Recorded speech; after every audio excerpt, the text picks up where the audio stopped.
Hola a todos, ¿cómo están? Les saluda Carlos Valderrama, socio fundador de Legal Paradox. El día de hoy tenemos una nueva aventura en este FinTech Tour en donde vamos a estar hablando de cuáles son los retos, tanto regulatorios como el ecosistema y todos los pormenores que nos van a poder compartir desde Perú. El día de hoy contamos con dos invitados muy especiales. Me gustaría que cada uno se pudiera presentar. María, si quieres, empezamos contigo. Claro que sí, hola, qué gusto estar con ustedes. Bueno, desde Perú, yo soy María Laura Cuya, soy CEO fundadora de Innova Funding, una startup fintech que está especializada en temas de factoring dirigido a la micro y pequeña empresa. Soy presidente de fintechperú.com, la Asociación Fintech del Perú, y de aprofin.pe, que es una asociación de eh, todas las soluciones que están dirigidas a MIPYMES. Así que va a ser un placer contarles de la oportunidad que hay, sobre todo en el tema fintech en Perú, y además acompañados de Álvaro, que es partner de la asociación y que es especialista en el tema. Muchas gracias, María Laura. Álvaro, si nos puedes ayudar a presentarte. Pues, Carlos, muchas gracias. Buenas noches, mi nombre es Álvaro Castro Lora, soy socio fundador de Sumara Hub Legal, una boutique enfocada en emprendimiento, innovación y regulación financiera, con bastante experiencia durante los últimos años acompañando modelos de negocio fintech en el Perú. Digamos, muy agradecido por la oportunidad de intercambiar y de expresar un poco cuáles son los avances que estamos teniendo en los últimos meses en materia regulatoria con impacto en la industria fintech. Creo que hay bastantes cosas que resaltar, así que un gusto estar contigo, Carlos, y con María Laura. Muchas gracias, Álvaro. En ese contexto, María Laura, si nos pudieras presentar un poco cuál es el contexto, qué es lo que está pasando en Perú, cómo va el ecosistema, cuáles son sus números y sus cifras, cuáles son las principales fintech, los segmentos. En fin, tú tienes todos los detalles jugosos que queremos saber en este momento. ¿Nos los podrías presentar? Sí, claro que sí. Voy a compartir mi pantalla. Voy a tratar de resumir los slides porque creo que lo más rico va a ser eh, trabajar un poco con las consultas de la gente. Si me das espacio, la comparto. Sí, buenísimo. Bueno, en el Perú, el panorama, bueno, somos más o menos 33 millones de habitantes. Hablamos de un panorama de MIPYMES de más de 6 millones, de las cuales 4 millones son informales, 2.400.000 son formales, y sin embargo, alrededor del 70% es la brecha del no bancarizado a nivel de la micro y pequeña empresa. Otro punto clave es que casi 60% necesita financiamiento. Y de esa masa de 2.400.000 empresas totales de esta red empresarial, solamente 7% está en el sistema financiero. Entonces ahí ya estamos hablando de un tamaño de oportunidad a nivel del tejido empresarial súper importante.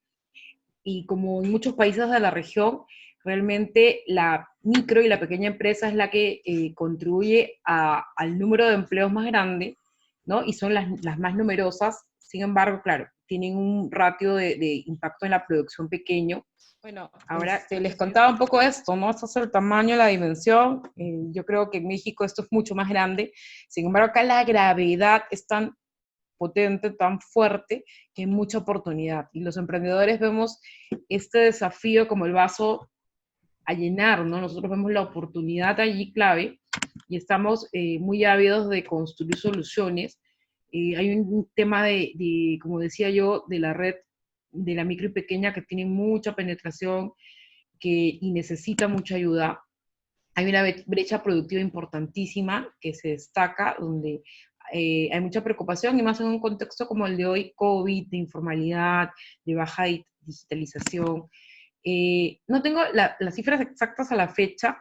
El año pasado se hizo un estudio y se calculaba, de acuerdo a la Universidad del Pacífico, Emprende UP y a Sentinel, que el volumen negociado de las fintechs entre el 2016 y 2018 fue más o menos de 355 millones. El año pasado hicimos un corte a mediados del 2019, en agosto, y hablamos de 1.200 millones. Hoy en día, solo la vertical divisa debe estar moviendo solo eso. Entonces, realmente nos hemos multiplicado hoy día ya el panorama ha crecido. Por ejemplo, en el reporte de Finovista para el BIT se mapeaban alrededor de 47 startups en el 2018, se presentó el año pasado en el 2019, y el año pasado en el estudio de EmprendeUP se encontraron 130 fintechs con RUC activo, esto es con un registro en la entidad supervisora de tributación, de las cuales 102 estaban facturando. Entonces, bueno, si bien ese movimiento está creciendo, el Perú ya no es tan pequeño, el Perú ha crecido, y sobre todo el tamaño del dolor y la oportunidad es súper grande. Hoy las verticales que más están creciendo son todas las que tienen que ver con pagos y remesas, todo el mundo de las divisas. El Perú tiene una característica diferente al mercado mexicano. Cuando yo he ido a México, veía que, bueno, aparte que la legislación es distinta y la oportunidad es similar, encontraba una mezcla interesante. Ustedes no tienen esa bimoneda, esa característica bimoneda que hay en el Perú. En el Perú todos tenemos mucho de la cuenta en dólares. Ahí está esta suerte de mezcla, entonces hay una oportunidad muy fuerte en el campo de las divisas porque hay inseguridad, porque hay tipos de cambio altos, porque los servicios bancarios en el tema de la operación cambiaria son caros, complejos. Entonces han surgido más de 30 iniciativas muy diferentes en el universo de las divisas. Hay muchas verticales que están creciendo, el universo de pagos está creciendo mucho, el préstamo, todo el universo de lending también es una vertical que está creciendo mucho en el Perú, tanto lending personas como lending para pymes. En el Perú la ley, que es, estoy pensando un poco en México y Perú también, la ley del factoring peruana me parece muy potente, entonces eso está haciendo que los modelos de factoring tecnológicos y no tecnológicos crezcan mucho. Para que tengan una idea, en el 2015 había una empresa de factoring autorizada y hoy día hay más de 74, ¿no? Hablo tecnológicas y no tecnológicas, ¿no? En factoring, fintechs hay 4, ¿sí? Pero que estamos ocupando probablemente el primer cuartil de las colocaciones, y eso es súper interesante porque estamos creciendo muchísimo los jugadores del factoring. ¿Qué otras características vemos en la torta? Bueno, hay mucha preocupación por la educación financiera. Por lo menos la mitad de estas startups han nacido con una preocupación por el tema de los objetivos de desarrollo sostenible. Yo creo que eso también es súper, súper valioso. Esta presentación la vimos en el ANN Conference a fines del año pasado, en el encuentro que tuvimos las fintechs organizado por Finovation. EmprendeUP hizo un estudio también el año pasado y que nos hizo ver también que la proporcionalidad es bastante del observatorio de la universidad similar al de Finovation de España. Realmente la vertical de pagos y remesas, financiamiento alternativo, también está teniendo un crecimiento importante. Cambios y divisas ya son más startups. Cambios y divisas, ya lo vamos a ver más con Álvaro, está creciendo, hay mucha oportunidad, pero también tiene una coyuntura de que los bancos están viendo ahí un poco de manera especial el tema y le están pidiendo fideicomisos, algunas características que están encareciendo sus oportunidades de mercado. Sin embargo, hay tanta necesidad que sigue creciendo esta vertical. Bueno, están surgiendo innovaciones alrededor de la gestión de las finanzas empresariales y las finanzas personales, scoring, fraude, el tema de tecnologías ahí está ayudando mucho, TechFin. Creemos que, bueno, en seguros también hace 2 años no había muchas iniciativas, hoy en día ya hay más de 5, gestión patrimonial, etcétera. Creemos que esto se va a mover muchísimo con la ley de crowdfunding que se ha aprobado en enero de este año, y que eso va a ser muy interesante porque con tamaña necesidad hay una tremenda oportunidad si la legislación nos deja ya actuar en ese frente. EmprendeUP nos hizo ver con este estudio que el universo de creación ha venido con fuerza desde el 2016. Desde el 2016 han arrancado el mayor número de startups. En septiembre va a haber un encuentro, el Lima FinTech Forum, al que todos están invitados porque esta vez va a ser digital. y la asociación está apoyando este evento, así que les vamos a ir pasando los datos porque Perú tiene muchísima oportunidad.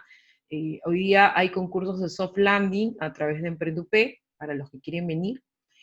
A través de la asociación estamos muy vinculados con toda la red de Iberoamérica. Han venido startups de todos lados, con mucha fuerza de Argentina, de Uruguay, por ejemplo, de Colombia, haciendo sinergias con el mercado peruano, de Chile, también varias chilenas. Hoy en día estamos esperando con mucha expectación que vengan nuestros amigos de México, porque los parecidos en los mercados son súper interesantes, tenemos muchas cosas en común. Creo que hay mucha oportunidad aquí. Sentinel también nos contaba algo similar. Estoy comparando un poco las medidas de los observatorios y realmente vemos que ya superamos la cifra de las 100 fintechs y que desde esto previo al COVID, ¿no? Más o menos abril, si vemos mayo, junio, hay muchísimas iniciativas que se han ido cocinando y disparando. Hay iniciativas que vienen del sector corporativo, hay emprendedores que además han dividido sus modelos de negocio y los han transformado, así que vamos a ver, no ha sido sencillo, o sea, la oportunidad digital ha estado sobre la mesa. Sin embargo, creo que también viene la necesidad ya de empujar más temas regulatorios, viene la necesidad de trabajar de manera más fuerte con las mesas del gobierno. La verdad que se ha abierto muchísimo, hemos estado muy cerca, sobre todo al Ministerio de la Producción y a los fondos como el Fondo Crecer de COFIDE. No nos han calzado con un fondo como hemos visto en Colombia, que ha sido hecho para apoyar a través de algunas fintechs especializadas a la MIPYME, no. Y creo que ahí hay una tremenda oportunidad. El mercado en el Perú del fintech es bastante joven y estamos esperando movernos, ¿no? Si ustedes vienen, yo creo que esto se va a mover más y va a ser muy provechoso para todos, se van a hacer muy buenas sinergias. Yo no voy a hablar tanto del tema de legislación, pero sí me quiero detener un poquito en lo que ha pasado como oportunidad. Se estuvo desde distintos frentes, desde la Asociación FinTech, desde el Hub de Negocios Académico, que es EmprenduP, y desde distintas actores de América Latina también, moviendo mucho el tema del financiamiento participativo. En enero, dentro de un marco de un decreto de urgencia que tiene la categoría de ley, se han hecho en capítulos distintos adecuaciones de ley y fortalecimiento de alguna legislación. Por ejemplo, el factoring, que yo les cuento que es muy bueno, ahí se ha fortalecido más.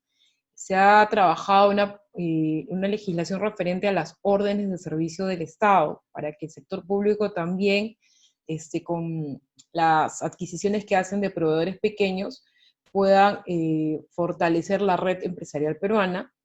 Se ha generado una legislación alrededor del leasing para MIPYMES, y yo creo que una de las partes más interesantes de este decreto de urgencia es el capítulo respectivo al financiamiento participativo, al crowdfunding, que ha salido en su marco general bastante flexible, pero que hoy en día estamos expectantes de ver cómo sale este detalle de reglamentación secundaria, como lo llaman ustedes. Creo que eso es importante, porque si ponen barreras muy altas, pues se desincentiva la generación de modelos novedosos. En el marco del COVID y todo este escenario tan trágico que estamos viviendo todos los países, salió el decreto de urgencia 40-2020, que es un referente interesante para el tema del factoraje, por el cual empresas de factoring van a contar con una línea de crédito y otras con la cobertura de sus colocaciones, con un marco de características especiales de tiempo, de antigüedad, etc. Esto está haciendo que realmente muchas fintechs se sientan excluidas, porque se pensó en la categoría factoring en general, pero no desde el lado fintech. Han logrado entrar algunas empresas fintech, igual para las empresas de factoring que han calzado con este decreto de urgencia, ha sido un poco restrictivo porque no han sido muchas, de 74 entraron en el corte de línea más o menos de crédito 18, y en la de cobertura 24, pero con la reglamentación del manual para proceder al uso, probablemente queden muchas menos. Entonces, de 74 a 18, de 18, vamos a ver cuántas se quedan en el respaldo de este fondo de cobertura para el facturaje.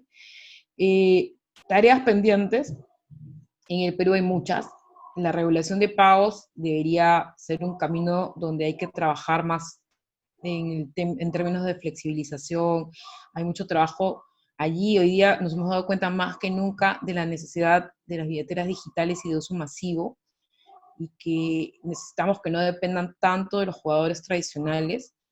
Hay una tarea pendiente en ajustar más todo el tema y la viralización del uso de la firma digital. Probablemente se podrían hacer algunos ajustes de modernización, de uso masivo.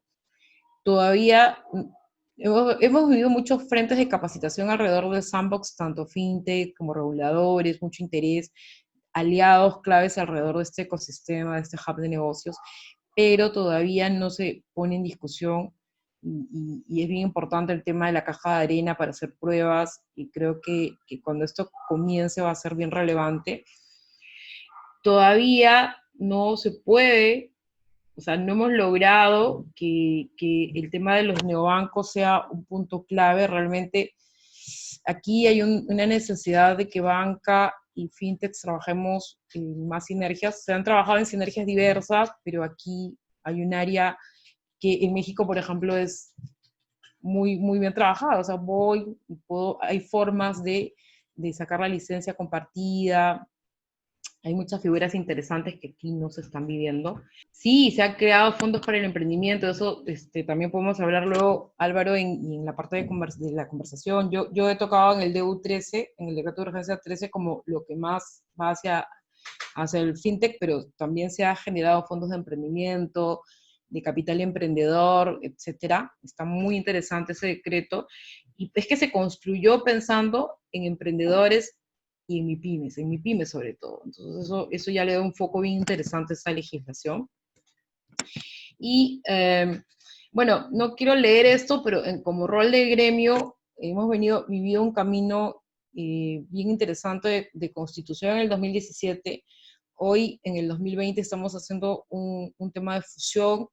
En breve vienen las elecciones, que son súper importantes porque ya toca que una nueva generación tome la posta y mueva el gremio. Hemos firmado alianzas claves con el sector academia, con distintas universidades, con distintos frentes, incluso de institutos, con jóvenes, en zonas muy complicadas del país, y se ha hecho una promoción de educación, de evangelización muy fuerte. En el caso, por ejemplo, de universidades como la Universidad del Pacífico y Emprende UP, el Lima FinTech Forum se ha convertido en un sitio de compartición, de conocimiento, donde todos los stakeholders de América Latina nos reunimos, no solo del Perú, sino de todos los países que justamente estamos en la alianza, y eso está haciendo que se dinamice mucho las sinergias, las oportunidades de negocio. En el caso de UTEC, con quien tenemos una alianza desde este año, se ha lanzado un concurso que está dándole a 20 fintechs capital, les está dando un fondo que no va contra equity, es súper interesante, y son montos de alrededor de 50.000 a 100.000 soles, con lo cual estamos generando mucho movimiento, unas sinergias bien interesantes de academia, fintech, gremio, ¿no? Sector privado. Hoy en día estamos en un trabajo de ver la cultura de cumplimiento, no tenemos un estándar, pero hay mucha preocupación. Como hay muchas startups en el mundo de divisas, por ejemplo, hay muy buenas prácticas alrededor de la tecnología y construcción de temas de prevención y lavado de activos y financiamiento de terrorismo, ¿no? Porque precisamente el perfil de ellas es: quiero operar tranquilo y sano para que me dejen crecer. Así que hemos visto que hay muy buenas prácticas que deben compartirse con las otras verticales. El tema yo creo que da para mucho, y estamos en una mesa de trabajo bien interesante. Se han abierto este año 6 vicepresidencias, cada una con un objetivo puntual de comunicación, de relaciones, de stakeholders, etc. El onboarding del gremio también es bastante estricto por el rol que tiene el gremio con respecto a los reguladores y a la supervisión y a la buena reputación y a la confianza que se está construyendo. Y actualmente estamos trabajando en distintas mesas con el gobierno y actores privados para construir pues un crecimiento en el sector, expandir las soluciones financieras pro MIPYME, pro personas. El Perú es un país muy diverso, donde hay dificultades en zonas rurales, donde hay muchos grupos invisibles que necesitan soluciones, entonces estamos trabajando en esos frentes y realmente en el ecosistema fintech peruano hay mucha oportunidad. El ratio de fenecimiento de una startup fintech peruana es muy bajo, y eso es positivo porque la mayoría de las que nacieron hacia el 2016, el 80% subsiste, y eso te está diciendo que no es algo típico en el ecosistema del emprendimiento en general. Hay mucha diversidad, tenemos mucha presencia femenina, mucha presencia de gente de muchos países del mundo, en las fundaciones de las empresas. Eso también le da riqueza a la diversidad de edades, de generaciones. Si bien tenemos baby boomers, también tenemos muchos millennials, o sea, tenemos una mezcla muy rica en los equipos de trabajo fintech. Y bueno, un poco ese panorama. Estamos pasando de una fase entre 2016 y 2019 de nacimiento de la mayoría de fintechs a una fase de 2020 y yo creo a 2021 de mayor madurez, de expansión, de búsqueda de mercados foráneos. Creo que también el uso de la tecnología va a ser más intensiva en las nuevas tecnologías. Estaba siendo muy intensiva en la fintech peruana el uso, por ejemplo, de todo el mundo cloud, hoy día APIs, analytics, pero hoy día se ve que va más hacia la inteligencia artificial, hacia el blockchain, y eso debería ser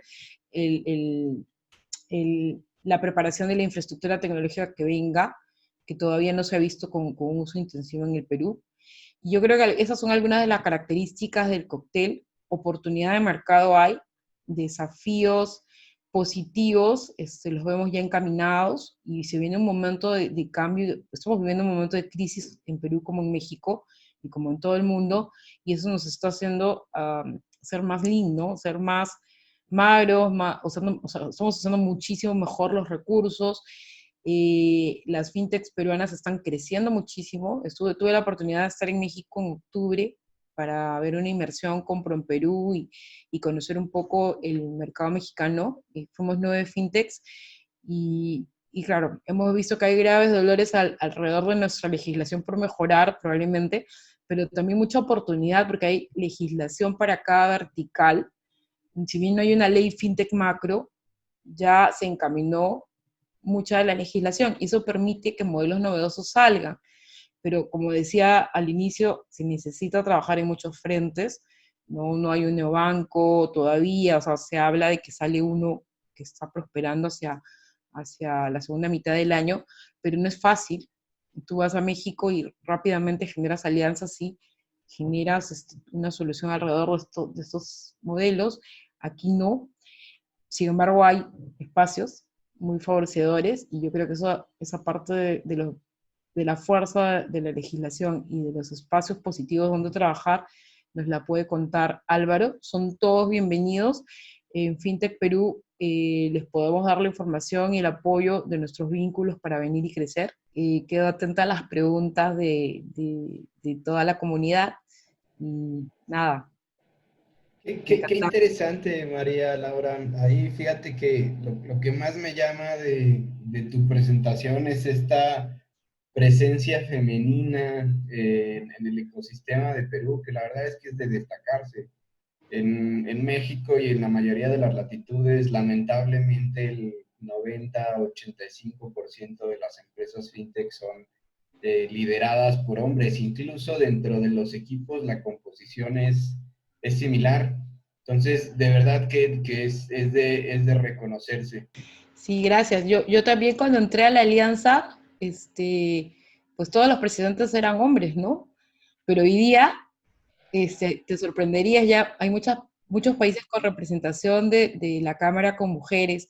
Entonces, al final, lo rico de la innovación en general es la diversidad, ¿no? Entonces, está muy, muy bueno. Yo solo, para terminar, creo que soy muy creyente de que el fintech es la oportunidad para hacer el cambio, para resolver esos objetivos, o sea, y con ese ADN de inclusión a resolver los graves dolores de nuestros países. Así que yo creo que queremos aprender, que queremos crecer de la mano regionalmente, así que cuenten con nosotros para la información, el conocimiento que se necesite local, si quieren venir, y también queremos establecer esos vínculos porque ya hay muchas fintechs peruanas, como te digo, fue una misión de 9 fintechs en octubre a México, en noviembre a San Francisco.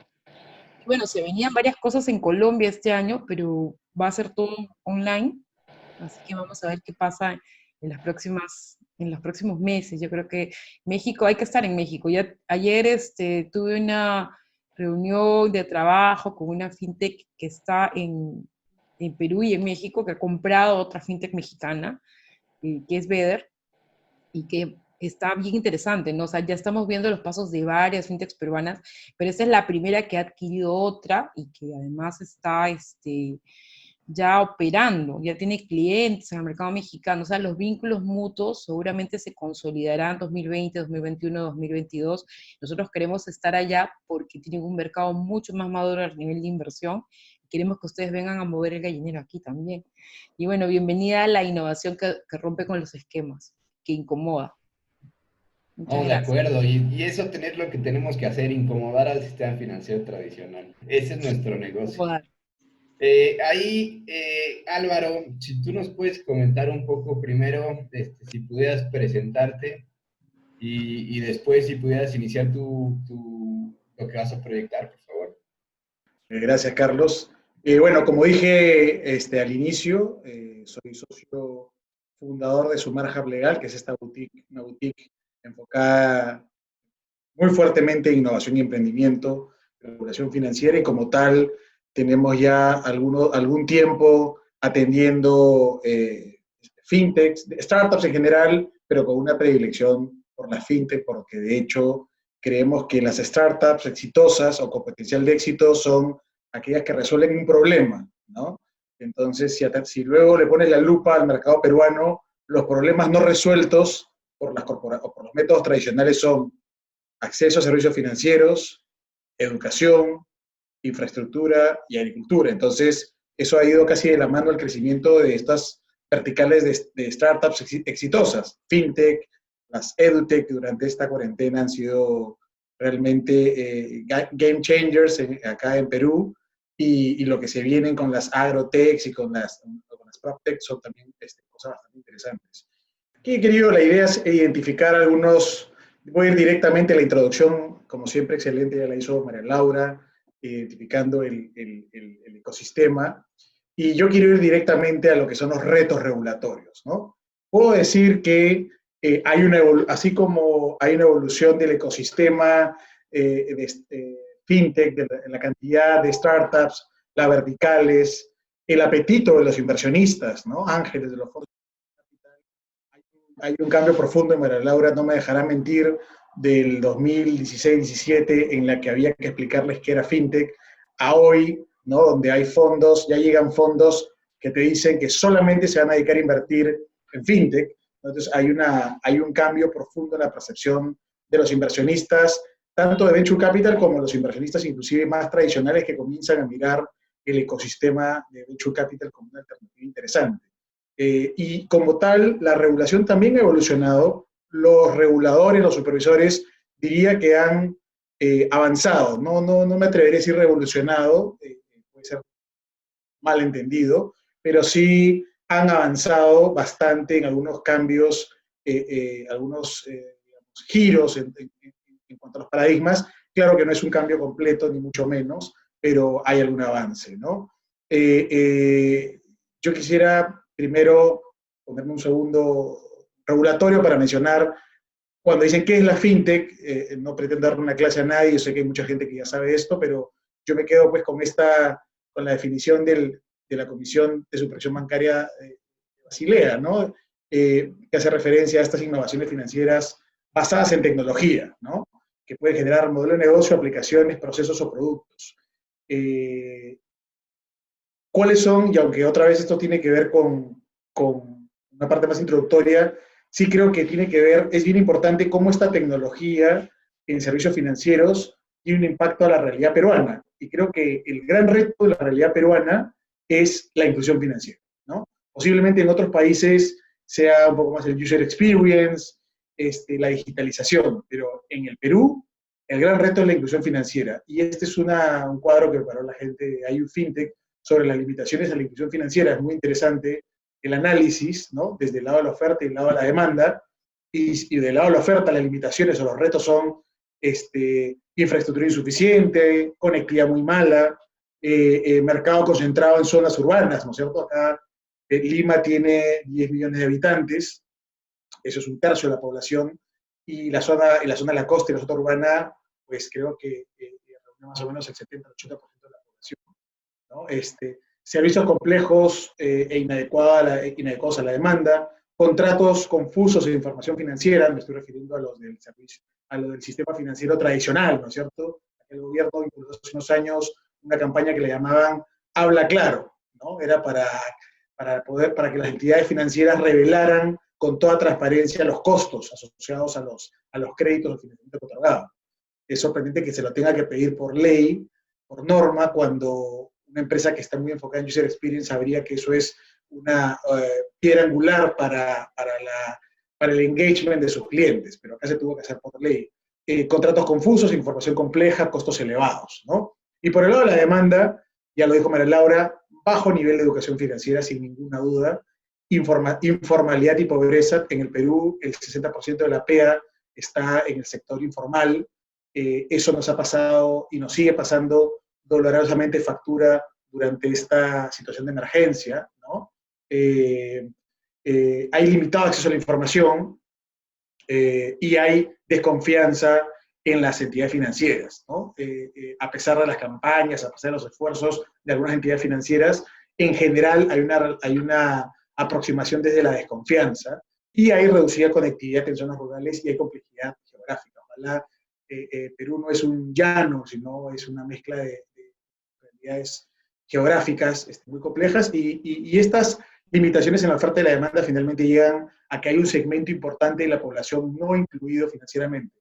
Recuerdo, no tengo el dato, pero un reporte del Banco Mundial identificaba que más o menos el 60% de la PEA en el Perú no era bancarizada, que coincidía más o menos con el porcentaje que es el sector informal. Si luego, inclusive dentro de ese 40% bancarizado, el porcentaje más alto era de gente que tenía una cuenta bancaria y solamente lo usaba para recibir su sueldo, sacar el dinero y gastarlo en efectivo. Entonces, si luego hacías el análisis de cuántas de esas personas con cuenta bancaria accedían a algún otro producto financiero como un préstamo, el porcentaje era mínimo. Entonces, hay un océano de oportunidad en el mercado peruano derivado justamente de su gran reto, que es la inclusión financiera. Entonces, ¿cuáles son los retos regulatorios? Yo diría que para entender los retos regulatorios hay que entender unos conceptos básicos de la regulación peruana en materia financiera. La clave es el ahorro público. Se busca proteger al ahorro de las personas de a pie, ¿no? Del público en general. Y entonces esta orientación de la protección de la regulación financiera se deriva del lado bancario, la regulación de intervención financiera que prohíbe que nadie que no sea una empresa, que no sea un banco, que sea una empresa supervisada por la superintendencia de bancos, haga intermediación financiera, capte para prestar. Y, por lo tanto, restringe esta figura de la captación del ahorro para colocación de créditos. Y del lado del mercado de valores, que es la otra mercado de intermediación, en este caso de intermediación directa, aquí la restricción va por el lado de la oferta pública de valores mobiliarios o securities, acciones, bonos, cualquier otro instrumento de deuda. Entonces, si esto lo llevamos lo aterrizamos a algo más concreto, por ejemplo, el crowdfunding, ¿no? Que creo que ya todos conocemos que es el crowdfunding. En México nos lleva alguna ventaja en la regulación, pero si nos comparamos con Estados Unidos o Reino Unido, pues estamos todos bastante detrás, ¿no? Proyectos en los cuales unas cuantas personas postean un proyecto, buscan recaudar fondos, hay una campaña, y clásicamente se reconocen 4 tipos capital o equity, préstamo, loans, reward, recompensa y donación, ¿no? Y diferenciándose en el lado izquierdo del cuadro con los que tienen una expectativa de beneficio financiero, o sea, de base de inversión, y aquellos que no tienen expectativa de retribuciones con retribución no monetaria. Claramente en el camino han salido otras figuras que todavía ni siquiera se escucha mucho en Perú. Están cripto, están los de goods o activos, están los de factoring, que algo se está viendo, están los inmobiliarios. Entonces, hay mucho, básicamente es hasta donde alcance la creatividad, ¿no? Y la imaginación. Pero ¿cuáles son entonces los pain points del crowdfunding en el Perú? El primero, que el crowdfunding de securities a lo que se enfrentaba es que entraba a terrenos muy cercanos o casi yuxtapuestos con lo que es la regulación de la oferta pública de valores mobiliarios. Una empresa que se colgaba un proyecto a través de una plataforma digital, haciendo colgar acciones, emitir acciones a los inversionistas, era pues casi básicamente la definición de una oferta pública de valores mobiliarios, un IPO, ¿no?, en el Perú. Y ahí venía la discusión de cuál era el rol entonces de la plataforma. ¿Era un agente de intermediación como una casa de bolsa, una SAP, o era un simple posteador, una simple plataforma de publicidad? ¿Cuál era el reto por hablar del crowdfunding de lending? Pues ahí el reto era, disculpen el typo, se enfrentaba a la definición si estábamos o no ante intermediación financiera. Es decir, la plataforma digital que permitía canalizar dinero de los ahorristas, dinero del inversionista y colocarla en agentes deficitarios, ¿no?, a cambio de una rentabilidad. Entonces, existe la discusión, estamos ante captación del ahorro, es intermediación financiera, o otra vez el rol de la plataforma es un mero canal de conexión, ¿no?, es pura publicidad. Y lo segundo viene a cómo se relacionan ya los préstamos o las inversiones a nivel de estas plataformas. Límites en las tasas de interés que se pueden cobrar en un préstamo fuera del sistema financiero, que en el Perú, y para información de los que estamos viendo si no son de Perú, en el Perú solamente las entidades del sistema financiero tienen libertad absoluta para cobrar la tasa de interés que mejor les parezca. No hay ninguna limitación. La tasa la establecen en condiciones de mercado, así está en la ley de bancos. Para cualquier otro que no es entidad del sistema financiero, venía a ser la tasa máxima que fija el Banco Central de la Reserva. A partir de la aprobación del decreto de urgencia 013-2020 en enero de este año, que es la misma ley que aprueba el crowdfunding, se incluyó cierta liberación de la tasa de interés para otras verticales distintas a los bancos. Léase ofertas públicas de valores mobiliarios, de instrumentos de deuda, préstamos a través de plataformas de crowdfunding reguladas, ¿no?, y operaciones de fondos de inversión también supervisados, ¿no? Entonces, no se ha liberalizado totalmente la tasa de interés, pero sí se ha permitido entrar a otros agentes, supervisados todos, dentro del beneficio de el no límite en la tasa de interés que se pueda cobrar por una operación de financiamiento. Y el IGB o el IVA, el impuesto de valor agregado, este es otro tema también relevante, porque solo los préstamos que otorga el sistema financiero están exonerados del IVA, ¿no? Si yo le decido prestar, una empresa cualquiera le decide prestar a alguien dinero o a otra empresa, pues esos intereses van a estar grabados con IVA a una tasa de 18%. En este caso, la exoneración solamente es para préstamos otorgados por empresas del sistema financiero. También si son operaciones del mercado de capitales, como por ejemplo emisión de bonos, los intereses de los bonos también están exonerados. Pero a nivel de lending hay una disparidad entre los costos para una operación en el banco o una operación más bien privada a través de un crowdfunding. Los retos, evidentemente, asimetría informativa es algo que le preocupó al regulador y eso se ha reflejado en la regulación, en la ley que se fue aprobada en enero. La continuidad del negocio, el riesgo de continuidad del negocio, el riesgo operativo, que se ha reflejado en que se vislumbren posibles requerimientos patrimoniales, capital mínimo, etcétera, etcétera, los riesgos de prevención del lavado de activos y la posibilidad a futuro de un open banking. Entonces, como les comentaba, como ya lo dijo María Laura, en enero de este año se aprobó el decreto de urgencia 013-2020, un decreto de urgencia que en el Perú es una norma aprobada por el gobierno, por el Poder Ejecutivo, pero tiene rango de ley. Y en su capítulo 4 se reguló básicamente las plataformas de crowdfunding financiero, financiamiento participativo financiero, ¿no? Y acá fue muy interesante porque en la discusión previa entre si es que esto se iba a considerar un esquema a las plataformas de crowdfunding como una agente de intermediación, como una SAP, ¿no? O una casa de bolsa, o más bien con un modelo bancario. Al haberle dado la competencia a la Superintendencia de Mercado de Valores, pareciera ser pues que el regulador peruano se decantó por la figura del intermediario, porque la Superintendencia de Mercado de Valores no supervisa empresas que hacen intermediación financiera, sino supervisa empresas del mercado de capitales que realmente tienen un rol de intermediarios operativos. Eso es uno. El segundo lugar es la definición de crowdfunding financiero, ¿no es cierto?, que es la conexión de inversionistas con personas o empresas que necesitan financiamiento a través de una plataforma digital a cambio de una rentabilidad.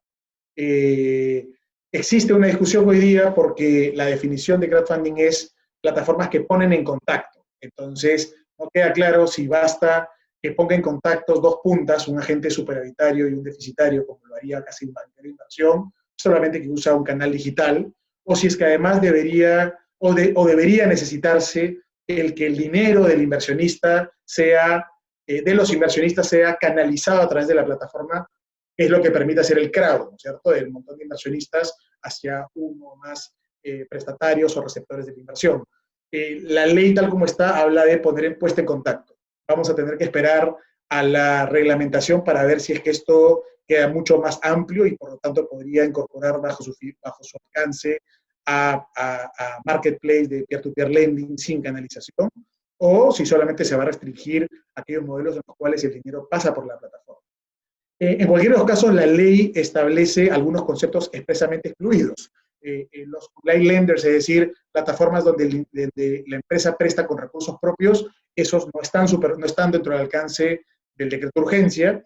Y en segundo lugar, operaciones donde solamente hay un financista o un inversionista y un prestatario, esos también están excluidos de la definición de crowdfunding financiero. Es decir, cuando el modelo es de uno a uno, independientemente si el dinero pasa o no por la plataforma, estás fuera de la definición de crowdfunding financiero, con lo cual una plataforma que se enfoque en eso no requeriría estar supervisado o pasar por un proceso de licencia.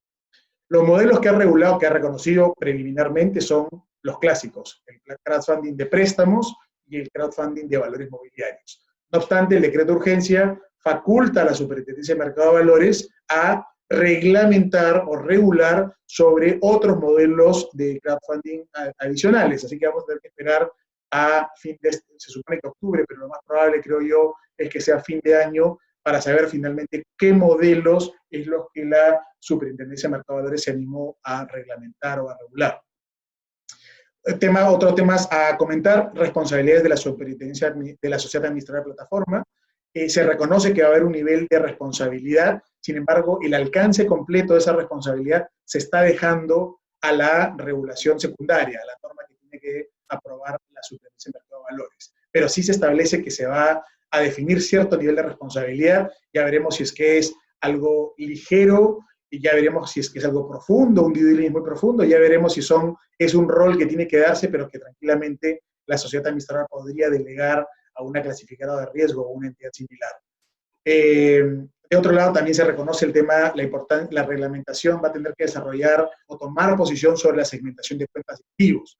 ¿A qué se refiere esto? Es como lo que sucedió en su momento con la empresa de dinero electrónico, a los cuales, además de tener una licencia y un capital mínimo, se les exige tener el dinero de los clientes en un fideicomiso. Entonces, esperemos que eso no suceda con la reglamentación de crowdfunding, porque ya sería muy oneroso que una empresa tenga que cumplir con un requerimiento de capital mínimo y además tenga que contratar un fiduciario para que reciba en un fideicomiso el dinero de los inversionistas. Yo esperaría que esto funcione con cuentas operativas segmentadas, como pasa con la casa de bolsa. No obstante, hay que esperar a la reglamentación. Y por último, la ley ya reconoce la posibilidad de que plataformas de crowdfunding extranjeras operen directamente en el Perú sin necesidad de obtener la licencia. Lo único que requiere es que esas plataformas estén supervisadas en el país de origen, exactamente en la misma vertical donde quieren operar en el Perú. Entonces, diferente al modelo de crowdfunding son, como le digo, los modelos marketplace o de peer-to-peer lending, donde no hay canalización de recursos, que es los que más abundan hoy en el Perú. Esos, hasta el momento, han sido, no han sido regulados, más allá de las normas generales que les pueda alcanzar en materia de protección al consumidor, el límite de la tasa de interés, PLAF, ¿no es cierto?, AML, pero no hay una regulación específica. La posición de los reguladores, de la SBS, de la SMB siempre ha sido, si no captas el dinero, si el dinero no pasa por tus manos, entonces no te voy a pedir ningún tipo de licencia ni te voy a restringir. Vamos a ver qué pasa una vez más con la reglamentación secundaria de la norma de crowdfunding. Otra vertical fintech interesante para conocimiento, el factoring electrónico. El factoring electrónico es una figura, o el descuento parecido al descuento de facturas, es una figura que tiene unos en el Perú, pero que está gozando una explosión muy interesante, creo yo, gracias a la intervención de un agente, una empresa que es supervisada por la SMB, es Cavalli. Cavalli es la clearing house, la institución de compensación y liquidación de valores del mercado peruano, empresa supervisada y regulada para las operaciones en bolsa, pero que por la ley, que se aprueba la ley de factura electrónica, le atribuye la competencia para registrar en su registro contable a las facturas electrónicas, con una serie de beneficios y fortalezas que ha generado pues mucha seguridad jurídica, por decir un término muy de abogados, que ha permitido un desarrollo muy interesante. Y complementario a eso, una flexibilización en materia de qué empresas pueden actuar como operar en el mercado de factoring. Tradicionalmente la empresa de factoring era una empresa supervisada por la Superintendencia de Bancas, que tenía que pasar por un proceso de licencia de 2 años, que tenía que poner un capital social mínimo, ¿no es cierto?, lo cual hacía que solo existiera una empresa de factoring en el Perú. Después de que se modifica la ley y se crea la figura del registro de empresa de factoring, hoy día existen, María Laura, tú me corregirás, alrededor de 60 o 70 empresas de factoring que operan en el Perú, que se registran ante Cavalli y que permiten pues una gran canalización de recursos o de financiamiento y liquidez para las pymes, ¿no? Ese es, por ejemplo, un caso de éxito en el cual la flexibilización de la regulación ha redituado un crecimiento muy interesante del mercado. Caso distinto es lo que puedo comentar acerca de lo que es los wallets, el dinero electrónico y las remesas. Aquí más bien la regulación es bastante restrictiva y eso ha generado limitaciones en el modelo. La norma de dinero electrónico tiene 10 años, por lo menos, y sin embargo solamente hay 4 empresas licenciadas como emisoras de dinero electrónico. El proceso es sumamente largo, como cualquier empresa supervisada por la Superintendencia de Banca, hay un capital mínimo, y además se les requiere a las empresas de dinero electrónico que operen con fideicomisos, es decir, tienen que contratar a otra empresa supervisada para que administre un fideicomiso donde se canalice el dinero de los clientes en una relación de 1 a 1. Por cada sol que la empresa de dinero electrónico vaya a representar electrónicamente en un wallet, ese tiene que estar depositado en una cuenta bancaria a nombre de un fideicomiso. Entonces, los costos han hecho que en la práctica este mercado no haya despegado, al punto en que las billeteras electrónicas de las que todo el mundo habla son billeteras electrónicas atadas a cuentas bancarias que operan, están aupadas o sponsoreadas por los principales bancos de Perú. Hay anuncios, por ejemplo, de Yape, que es la marca vinculada al banco de crédito, que se van a desmarcar de una cuenta bancaria, lo cual sería una gran cosa, porque el objetivo del dinero electrónico era justamente lograr inclusión financiera para no bancarizados. En el lado de las remesas o empresas de transferencia de fondos, tenemos una regulación también bastante antigua que establece algo bastante paradójico. Para operar como remesas en el Perú, el dinero de los clientes tiene que ser depositado en efectivo en una agencia o de un banco que actúe con un acuerdo de recaudación o directamente en una agencia de la empresa de transferencia de fondos. Entonces, a mí siempre me llama la atención cómo para digitalizar un mercado, para volverlo más seguro, se espera que un cliente vaya con un fajo de dinero, vaya a una oficina, con el riesgo que eso implica, deposite en ventanilla y haga su envío, ¿no? Entonces, evidentemente, estos son aspectos que tienen que mejorar para que Perú se ponga al día con lo que sucede en otros países en materia de pagos y transferencias y remesas. Bueno, y para acabar casi el tema de la firma electrónica y la firma digital, también es una ley que tenemos, una regulación desde el año 2000. La firma electrónica es el género, la firma digital es la especie, es aquella la que tiene el beneficio del no repudio, es lo que en otros países le dicen la firma electrónica sofisticada. Aquí es electrónica y digital. La situación de emergencia ha puesto a prueba toda la fisura del sistema de un país que estaba muy poco digitalizado y ahora las entidades supervisoras y reguladoras de muchos niveles están comenzando a adaptar su regulación para permitir el uso de firmas electrónicas. Y me refiero no solamente a la Superintendencia de Banco, la Superintendencia de Mercado de Valores, el Ministerio de Salud, el Ministerio de Transportes, la Autoridad Laboral. Entonces, Perú en este momento, a la mala, ¿no es cierto?, a tropicones, está comenzando a atravesar un proceso de digitalización y las empresas de firma electrónica y firma digital están más que bien recibidas en el Perú. Ya como penúltimo tema, los retos PLAS para FinTech, que es lo que lo hemos comentado, casa de cambio de divisas, empresas de préstamos o plataformas de financiación colectiva, están obligadas a registrarse ante la Unidad de Inteligencia Financiera, que es la autoridad en materia de prevención de lavado de activos. No hacerlo no solamente implica riesgos de que te ocurra un caso de lavado, que no lo detectes y que seas multado por la autoridad, sino además los bancos peruanos son muy estrictos cuando ven movimientos sospechosos de una empresa no supervisada y que además no cumpla con los estándares mínimos para tener un adecuado KYC y reglas en tema de prevención de lavado de activos. Así que es algo que nosotros siempre recomendamos a todos los clientes, inclusive si su modelo de negocio no está expresamente en la lista de empresas que tienen que tener un modelo plazo, que tienen que tener oficial de cumplimiento, siempre es lo más recomendable asumir un estándar por superior inclusive al obligatorio para evitar problemas con los bancos.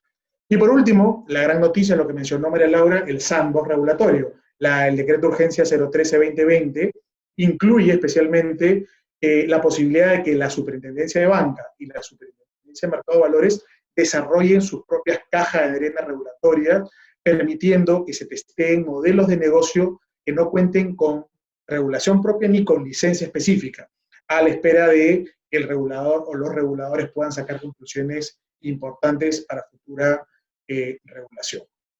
Y me imagino que me pasé el tiempo, pero les agradezco la paciencia. Hombre, no te preocupes, la verdad es que son temas bien interesantes. Qué gusto que nos los hayas podido compartir. A mí me quedan montones de dudas, pero la verdad es que muy poco tiempo. Lo que me gustaría rescatar es, María Laura, para ti que estás en la parte de la asociación, que estás construyendo el ecosistema, ¿cómo notas ese esfuerzo? ¿Ha sido un tema fácil? ¿Las fintech están unidas? ¿Cómo va esa evolución? Mira, el camino de una cámara no es fácil. Yo me acuerdo que hacia el 2016, cuando estaba buscando, investigando cómo llevar a cabo mi fintech, estuve en Colombia y allí conocí al presidente de Fintech México y a quien fue gestor de Fintech Colombia. Y ellos nos contaban algunas cosas que habían vivido un par de años atrás y que nosotros comenzábamos a vivir como fintech peruana. Y de allí vino la inquietud un poco oye, ellos ya han caminado un poquito más y vamos a aprender de lo que han vivido bien y mal para hacerlo. Y así nace un poco la iniciativa, y cuando vinimos nosotros éramos pocos, estábamos muy desagregados, y si habían más no los conocíamos. Entonces ha sido un tránsito interesante. Yo creo que en el Perú un rol muy importante lo tuvo la academia, el hub de negocios que mencionaba la Universidad del Pacífico, porque nos ayudó a conocernos, a congregarnos en este evento que es súper importante, que es el Lima FinTech Forum. Y eso fue un punto clave porque ya en varios eventos nos conocíamos, íbamos buscando, tomándonos un café. No fue sencillo congregar una masa crítica al inicio, y luego hubo un camino en un momento de decisión. Hoy día nos hemos vuelto a unir. O sea, es súper retador hacer una cámara. Yo creo que hoy día hay un momento de mayor madurez, de mayor unidad, y que eso es bastante relevante. Así que creo que sobre todo estamos aprendiendo. Yo valoro mucho el tema de la red de la Alianza FinTech Iberoamericana, que nos da mucho networking, o sea, tenemos el contacto a la mano de Brasil, Portugal, España, México, Chile, Colombia y todos los demás países. Eso también es muy rico porque haces benchmark, preguntas y te ayudas. La verdad que el camino del gremio yo creo que ha sido más fácil al tener esta red detrás, esta red de apoyo, de amigos, de relaciones, de amistades con consejos, ¿no? El BI también tiene un rol bien importante en el ecosistema fintech regional, porque nos ha permitido unirnos en momentos diferentes del año en múltiples eventos, algunos físicos, otros digitales, y nos presentan boletines de información bien interesantes de lo que está pasando en fintech en el globo. Entonces yo creo que eso nutre a una cámara, nutre, ¿sí? Y bueno, hoy ya tenemos más presencia en todas las mesas de trabajo de gobierno y eso es bastante relevante. Y como dice Álvaro, el tránsito en Perú ha sido interesante porque hasta hace un par de años fintech era como, qué miedo, ¿qué es esto? Y ya hemos pasado un estadio de más comprensión, de que es sexy decir fintech, oye, todo el mundo quiere saber más de las fintechs, estar con las fintechs. Entonces, eso es muy, muy bueno. Oye Álvaro, ¿y cómo has visto en esta evolución que nos comentaba María Laura, la relación con el regulador financiero? Porque al final del día, por más que nosotros queramos innovación y ir contra el sistema financiero tradicional y generar un montón de inclusión financiera, beneficio a los consumidores, si tenemos una barrera que es regulador financiero que no te deja pasar, no hay manera, ¿no? Pero ¿cómo ha estado la reacción del regulador? ¿Han estado abiertos a estos nuevos modelos? ¿Cuál crees que sea, desde tu perspectiva, la reacción en general que han tenido? Es una pregunta, buena pregunta, ¿no? A ver, mira, los reguladores, digamos, tenemos dos reguladores competentes en el tema fintech, ¿no? Regulador mercado de valores y regulador, la SBS, el regulador de bancos. Se supone que aquí cuando pasaba algo con el tema de una fintech, un modelo de negocio, uno voltea a mirar la SBS para ver qué decía, ¿no? Este es un modelo permitido, este es un modelo restringido. El más conocido caso de una intervención de un modelo fintech que operaba sin licencia, lo realizó la SBS, ¿no? Entonces, era la SMB, la Superintendencia de Mercado de Valores se había dedicado un poco más a publicar avisos de warnings a la gente, cuidado con invertir en estos mecanismos no supervisados, ¿no? La SBS ha sido un poco más activo.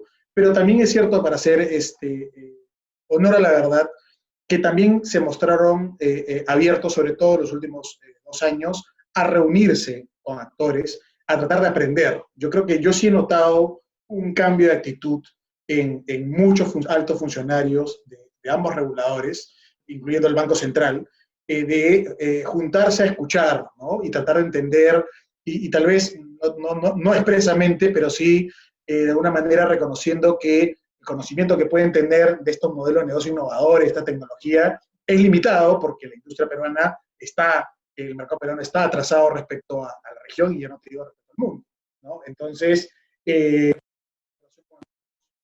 altos funcionarios de Superintendencia de Banca que consideraban, por ejemplo, que no necesitaban o que no estaban de acuerdo con el sandbox regulatorio, bajo el argumento que ellos en la práctica aplicaban una especie de sandbox porque cuando había un modelo innovador lo dejaban operar y vamos a ver qué pasa. Yo le explicaba que un privado necesita predictibilidad. Yo no puedo depender de que un día me quieras dejar operar y mañana me quieras chancar como una cucaracha, ¿no? Entonces yo necesito saber que estoy actuando dentro de un marco institucional, predecible, ¿no?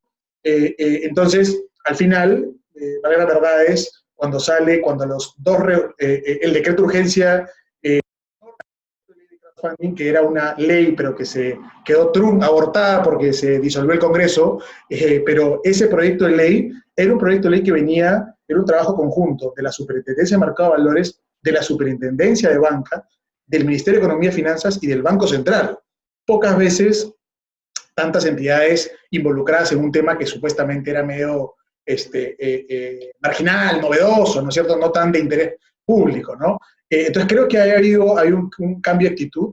El problema es que lo han hecho a partir de la ley de crowdfunding y han habido verticales que son fintech, pero que han sido reguladas hace algunos años, han tenido la mala suerte de haber sido los primeros en llegar. Entonces, por ejemplo, el dinero electrónico es un ejemplo, donde los wallets electrónicos en todos lados es claramente identificado como una fintech. Aquí en el Perú son empresas supervisadas por la Superintendencia de Banca, su legislación tiene varios años, es muy restrictiva, es muy costosa operar y está generando pues, que tengamos ahí ciertos atrasos. Lo mismo con la figura de las remesas. Entonces, yo creo que lo que viene ahora va a ser mejor, pero creo que falta todavía que sean capaces de mirar estos otros modelos y que homogeneicen o mejoren la regulación y que estén dispuestos a sacudirse un poco del sesgo de solamente regulamos entidades del sistema financiero con ciertas características y que puedan entender que los servicios financieros pueden ser prestados por otros. Muchas gracias.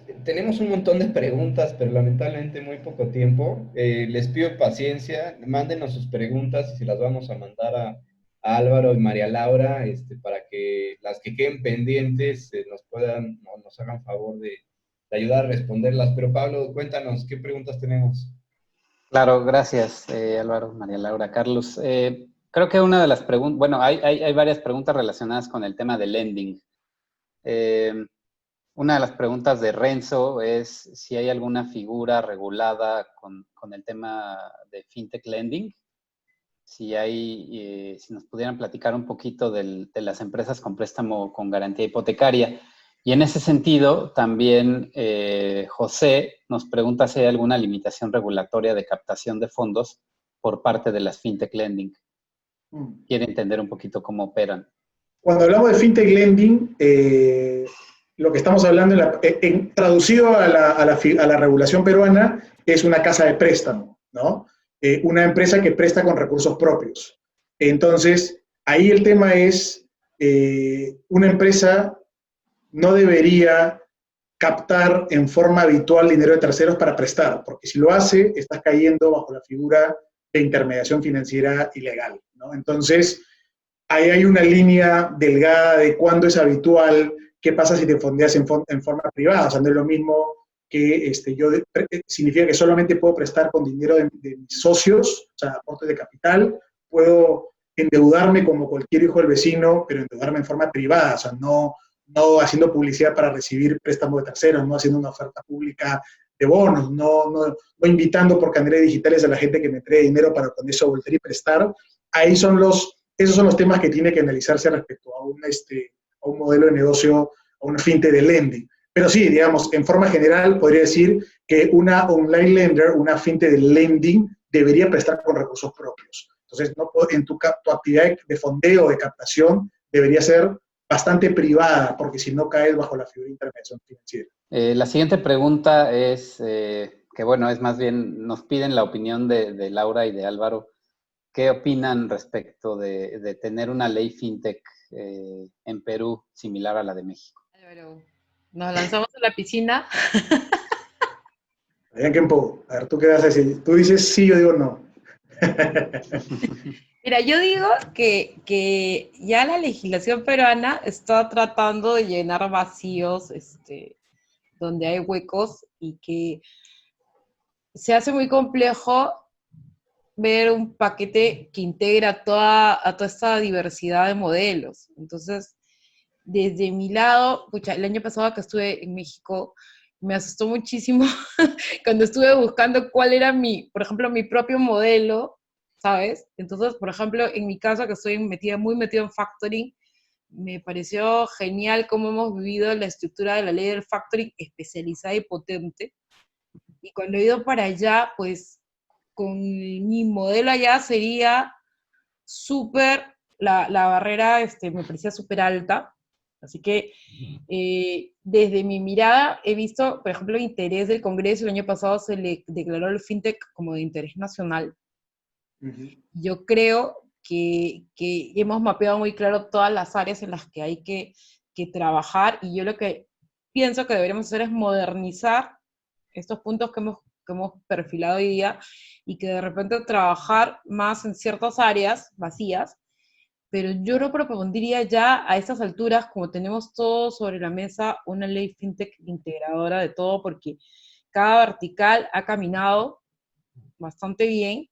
Y de hecho que tenemos vacíos que hoy día los ha diseñado magistralmente Álvaro, pero yo creo que no, ya en donde estamos. ¿Tú qué dices, Álvaro? A ti te toca que sí. No, yo, mira, esta conversación, la primera vez que la tuvimos fue cuando, recuerdo, en la Universidad del Pacífico, en el 2017, se estaba trabajando en el primer proyecto de ley de crowdfunding. Y en ese momento nos sentamos con mucha gente de la industria, sector privado, público, y dijeron, oye, ¿y por qué no una ley fintech como México? Y la verdad es que hay un punto clave. Fintech es un término comercial que engloba modelos de negocio que no tienen nada que ver unos con otros, ¿no? Entonces, tratar de sacar una ley que tenga aspectos porque para justificar que esté bajo una misma ley es que tiene que haber un capítulo general, transversal a todos, ¿no? Entonces, me parece difícil que algo tenga que ver una plataforma de crowdfunding con una empresa de pagos, con una empresa de scoring crediticio, ¿no? Entonces, y además porque la innovación no tiene límites, entonces pueden haber tantos modelos de negocio, mucho más de lo que se le pueda ocurrir al más inteligente de los legisladores o los reguladores. Entonces, por ese lado, me pone un poquito incómodo que haya una ley de categoría general. Además que yo entiendo que la ley fintech mexicana no es que es todas las fintech. Bajo el nombre de ley fintech tiene ciertos modelos regulados. Entonces tampoco es que es tan amplio, ¿no? Y lo que ha dicho María Laura efectivamente es, ya están operando muchas empresas de distintas verticales con su regulación propia. Para mí, la discusión de que si se requiere una ley general es regulación, hay regulación general, que no es cierto que no haya regulación sobre la fintech. Hay normas, las normas generales, las normas de prevención de lavado de activos, el Código Civil, la norma de PLAF, la norma de Data Protection. Hay muchas normas que regulan las fintech. Lo que hay que determinar es cuándo cierto vertical necesita una regulación especial, porque es un modelo en el que la norma general no se ha puesto o lo regula en forma general distorsiones. Entonces, solo ahí es cuando se justifica, en mi opinión. Entonces, si no se justifica, la verdad es que la mejor regulación para un privado es la no regulación. O sea, me permites operar, salvo que yo esté generando un problema que no puede ser atajado con la regulación común y silvestre, entonces a mí deberían dejarme operar tranquilamente, sin una supervisión, sin una reglamentación. De verdad, muchas gracias a ambos por aceptar la invitación, Mara Laura, Álvaro. Es muy grato, me parece, que las más de 99 personas que tienen una fintech seguramente que la están escuchando pueden ver en Perú cómo ampliar sus operaciones y cómo tratar de crecer, ir a otras jurisdicciones, ¿no? Me parece que en esta plática nos han dado los elementos suficientes. Pero insisto, quedan muchas preguntas en el tintero, entonces vamos a hacer la labor de reenviárselas para poder contestarlas. Como saben, todos los jueves últimos de mes tenemos un análisis de los sucesos más interesantes del sector fintech, no solo en México, sino también en el mundo. Vamos a estar acompañados como siempre, de Baltasar, un gran experto y senior engineer de IBM, de Gustavo Salaís, un catedrático de una de las mejores universidades de México. Y vamos a tener un invitado especial, como siempre sorpresa, se los diremos el próximo lunes. Y sobre eso los esperamos el próximo jueves. Muchas gracias a todos por acompañarnos. Muchas gracias, Mara Laura, Álvaro. Que estén y permanezcan a salvo todos. Hasta luego. Vengan, Gusto. que las cosas se hablen. Buenas noches. Gracias.